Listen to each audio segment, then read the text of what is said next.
بسم الله الرحمن الرحيم. Welcome to your second online lecture in the neuroscience module for the dentist students. Today we will discuss the external features of the midbrain and pons, and if we have time we will describe the medulla oblongata as well. So the midbrain is the first part of the brain stem. This is a sagittal section of the brain. This is the cerebral hemisphere above, and below the cerebral hemisphere you will find the area of the brain stem. The first part is the midbrain, which is this part. This is the midbrain. Second part is the pons. Third part is the medulla oblongata, and here you have the cerebellum behind. Between the cerebellum and the brain stem, here is a cavity called the cavity of the fourth ventricle, which lies behind the pons and the upper part of the medulla and posterior the cerebellum. Here on the medial side of the brain, between the two cerebral hemispheres, you are having a cavity called third ventricle. Between the cavity of the third ventricle and the cavity of the fourth ventricle, a canal inside the midbrain. This canal is called cerebral aqueduct. So this is the cerebral aqueduct of the midbrain, and the cerebral aqueduct connects between the cavity of the fourth ventricle and above is the cavity of the third ventricle. The cerebral aqueduct inside the midbrain divides the midbrain into anterior part and posterior part. The anterior part is called the tegmentum and the posterior part is called the tectum. So here on this section, this is the cerebral aqueduct, and in front of the aqueduct, this part is called tegmentum of the midbrain, and the posterior part is called the tectum of the midbrain. And this is the cut edge of the midbrain. If you make transverse section inside the midbrain like this, so you are cutting the midbrain from posterior to anterior.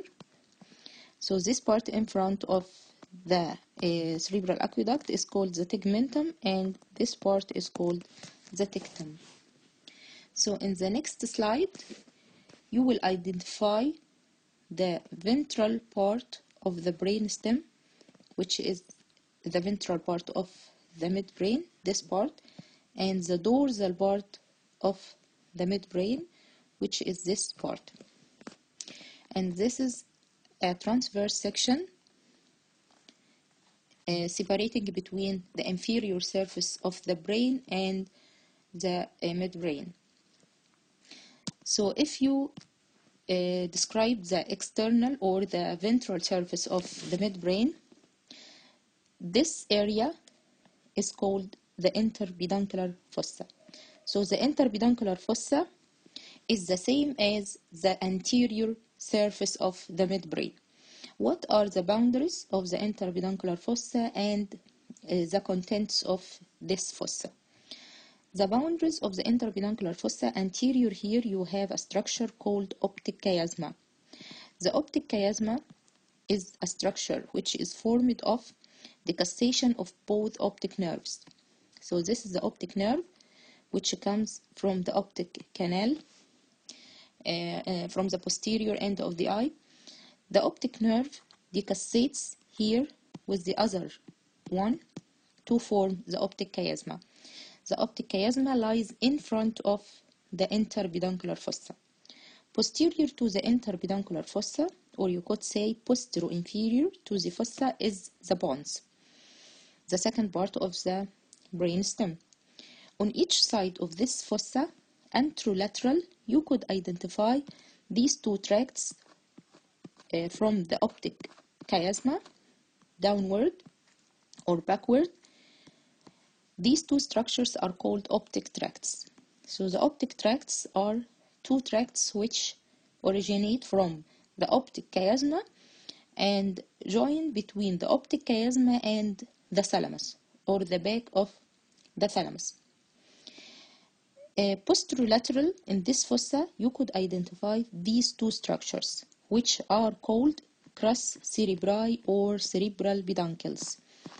The crus cerebri are two bridges between the inferior surface of the brain and the midbrain, in which the fibers of pyramidal tracts descends from the area of the brain, which is the frontal lobe of the brain, down to the brain stem.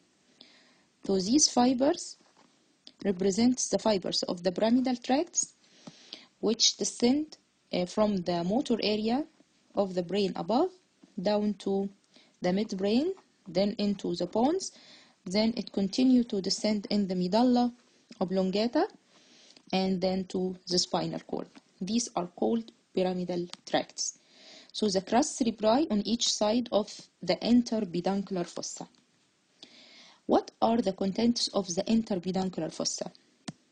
The first nucleus of the interpeduncular fossa is this one, which is called tuber cinereum. The tuber cinereum is connected to a structure called infundibulum. So this is the tuber cinereum. This is the first nucleus in the interpeduncular fossa. And this structure here is infundibulum. Infundibulum is hanging a gland on the inferior surface of the brain. This gland is called pituitary gland. Pituitary gland is hanging through the infundibulum. On each side of the infundibulum, you could identify these two rounded structures, which are called mammillary bodies. Those are called mammillary bodies. Between the crus cerebri and perforated area here, this perforated area between the two crus cerebri is called posterior perforated substance.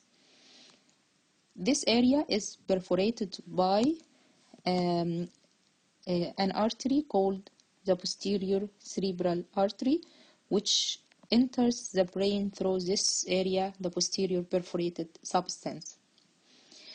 On each side of the posterior perforated substance, the third cranial nerve emerges from the interpeduncular fossa.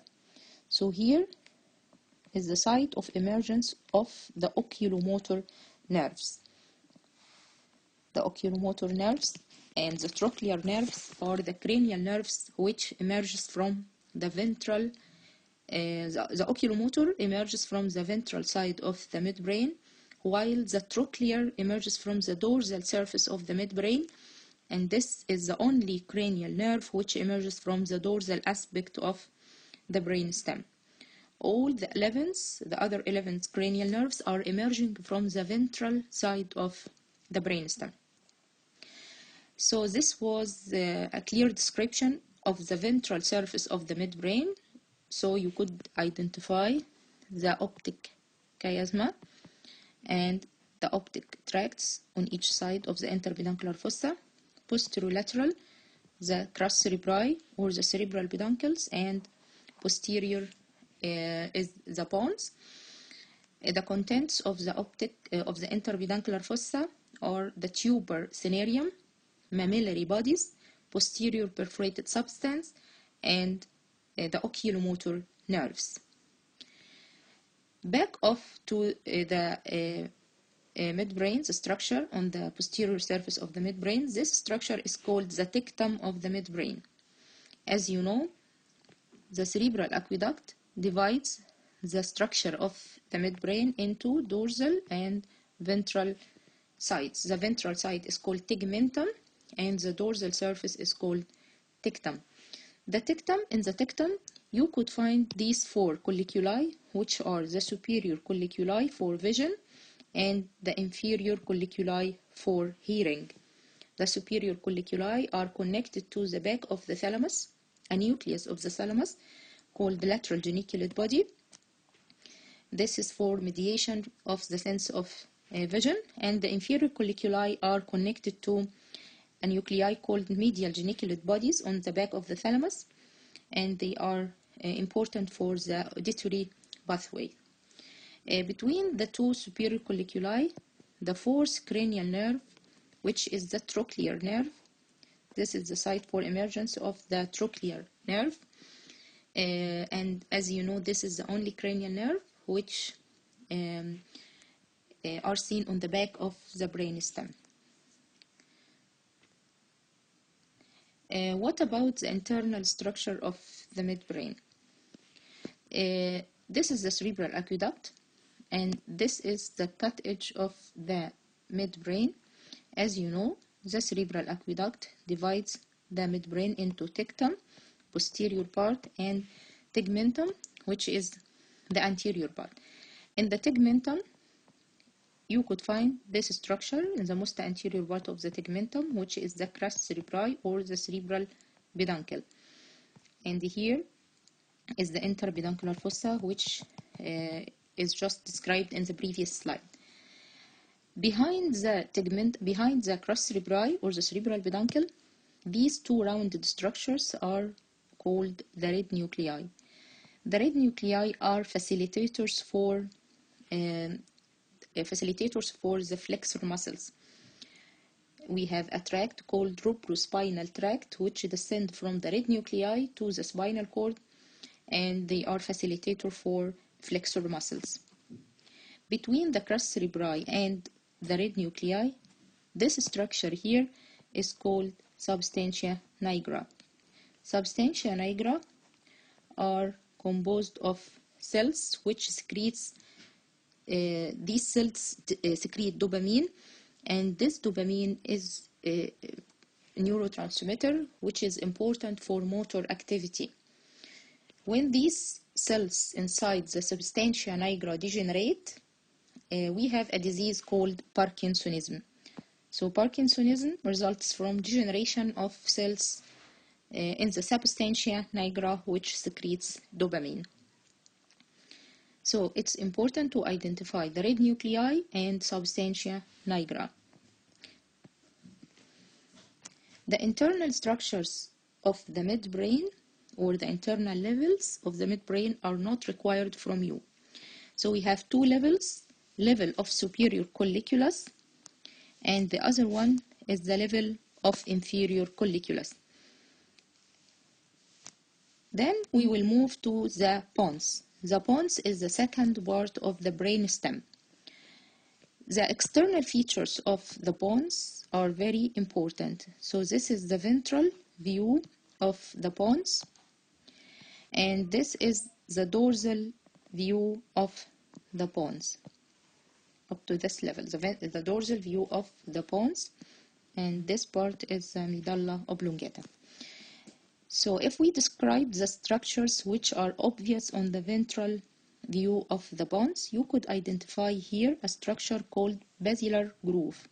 This basilar groove is called basilar because the basilar artery moves inside this groove. So the basilar artery ascends from the unite of medullary of the posterior cerebral artery here at the upper end of the pons, and they unite to form the medullary artery, and they unite at the upper part of the medulla to form the basilar artery, which runs on the basilar groove, and then it bifurcates at the upper end of the pons to the posterior cerebral artery. So this groove here is called basilar groove for the basilar artery. On each side of the basilar groove, you could see an elevations. This elevation is called pyramidal eminence. So the two elevations on each side of the basilar groove is called, the two elevations are called pyramidal eminence. Inside the substance of the pons itself, you could see these transverse fibers. These transverse fibers are called transverse pontine fibers. They are collected to form the middle cerebellar peduncle, which is this structure. The middle cerebellar peduncle is the structure which connects between the pons and the cerebellum, the pons anterior and the cerebellum posterior. We have 3 peduncles on each side of the brainstem. The superior cerebellar peduncle connects between the back of midbrain and the cerebellum. The middle cerebellar peduncle, which is the largest one and the most lateral one, connects between the back of pons and cerebellum. And lastly, the inferior cerebellar peduncle, which connects between the back of medulla oblongata and the cerebellum posterior.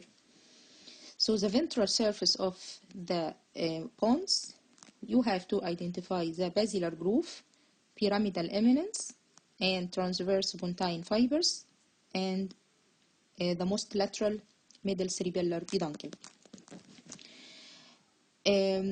We said before that all cranial nerves emerges from the anterior or the ventral aspect of the brainstem. What are the cranial nerves which are attached to the ventral aspect of the pons?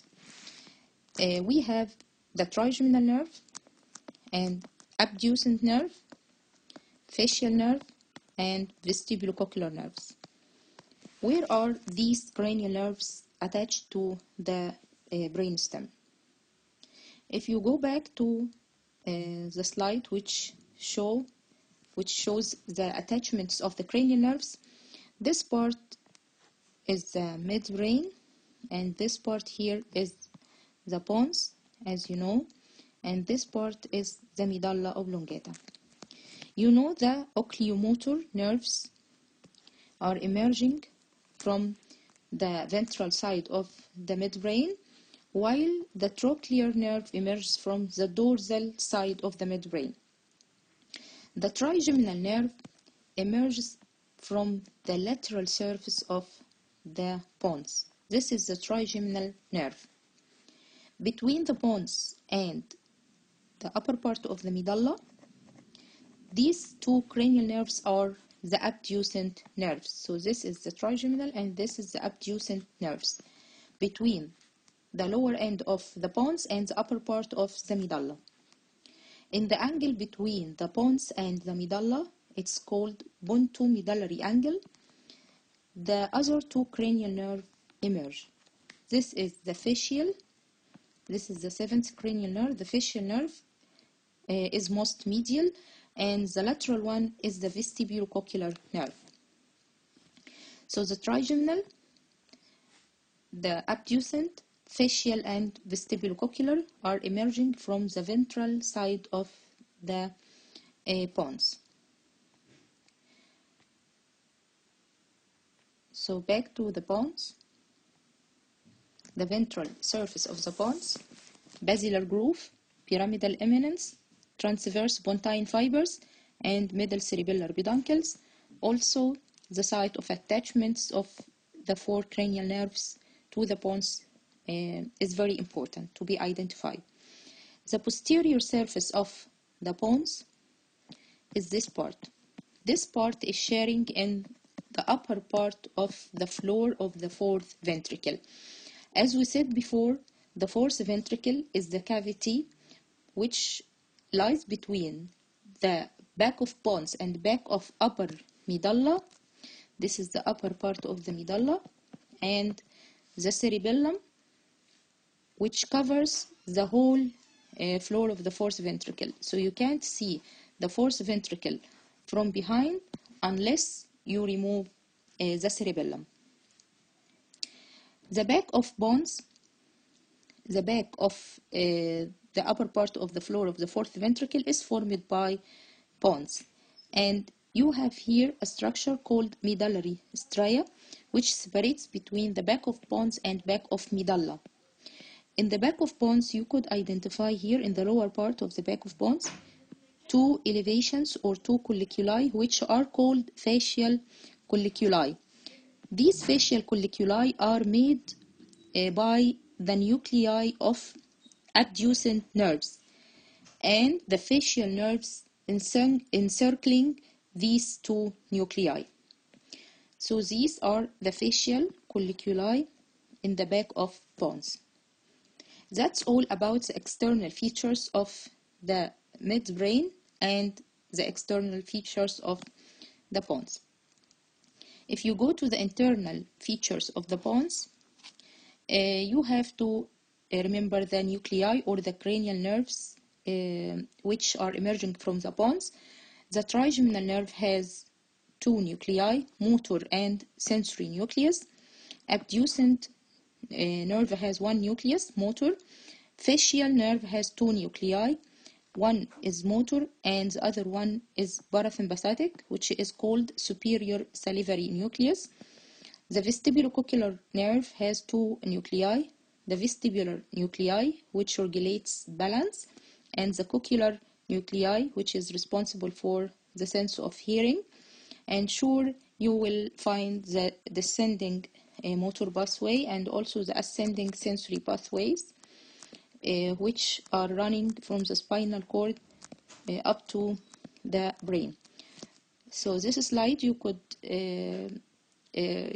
remember this for the theoretical part of the pons, and just these online lectures will concentrate on the external features of the brainstem. Thank you for your attention, and meet you again in the last part of the brainstem, which we will discuss the external features of the medulla oblongata and also the fourth ventricle.